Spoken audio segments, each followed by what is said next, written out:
All American Farm Bureau meetings begin the same way, with a prayer, the formal presentation of colors, and the singing of our national anthem. This year, with the meeting in Atlanta, the anthem and military color guard featured Georgians. The colors are presented today by the Georgia Army National Guard Recruiting and Retention Battalion Color Guard. The Georgia Army National Guard is comprised of over 10,000 citizen soldiers and has been involved in every military campaign since 1742. As we speak, many are serving in Iraq and Afghanistan. The Color Guard is commanded by Staff Sergeant Rico Jones.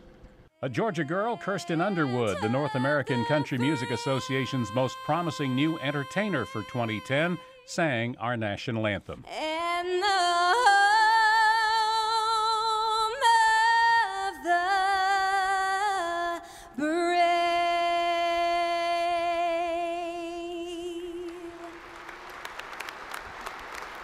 And on a weekend that would see much ice and snow hit the state, Georgia U.S. Senator Saxby Chambliss, ranking member of the Senate Agriculture Committee, welcomed the more than 6,000 farmers and ranchers to Atlanta. Well, thank you very much, and welcome to sunny, warm Atlanta. Y'all from North Dakota and Montana brought your weather with you, but we're just tickled to death to have you here in Atlanta. It's particularly appropriate for us because the #1 industry in the great state of Georgia is agriculture. We rank #1 in the country in the production of pecans, production of peanuts, production of spring onions. We're #2 in production of upland cotton.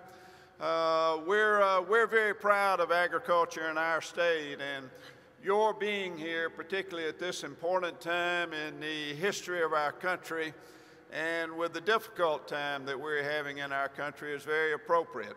I'm also pleased to be here with my good friend Bob Stallman. Bob and I have had the opportunity to work very close together on the issues that are of most importance to you over the years, and also to be here with my good friend Zippy Duval, the president of Georgia Farm Bureau, who does such a great job in leading your organization in our state.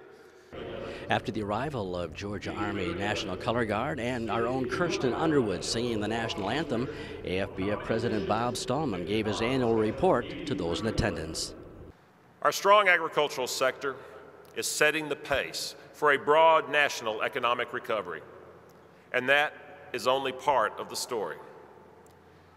The 2010 National Resources Inventory confirms that we are producing more with fewer resources. Those of us running equipment, buying supplies, and feeding livestock have known that all along. But even with greater efficiency, we still must answer a global challenge of producing 70% more food over the next 40 years to feed an additional 2.3 billion people who will share our planet. That's a huge task, not only for us, but for our children and grandchildren, and it will not be easy. We face challenges from regulators who are ready to downsize American agriculture, mothball our productivity, and outsource our farms. Whether the topic is greenhouse gas regulations, absurd new rules on dust, futile endangered species mandates, permits for spray nozzles, or expensive new rules for water, over-regulation haunts our industry. This pressure is a clear and present danger to American agriculture, and it's coming from one major source. With a $10 billion budget and more than 17,000 employees, the Environmental Protection Agency has ramped up its regulatory force at the very time that agriculture's environmental footprint is shrinking. That makes about as much sense as a back pocket on a work shirt. We will not stand idly by while opponents of today's American agriculture try to drag us down, try to bury us in bureaucratic red tape and costly regulation, and try to destroy the most productive and efficient agricultural system in the world. Our message to the new Congress is clear. It is time to stop the EPA.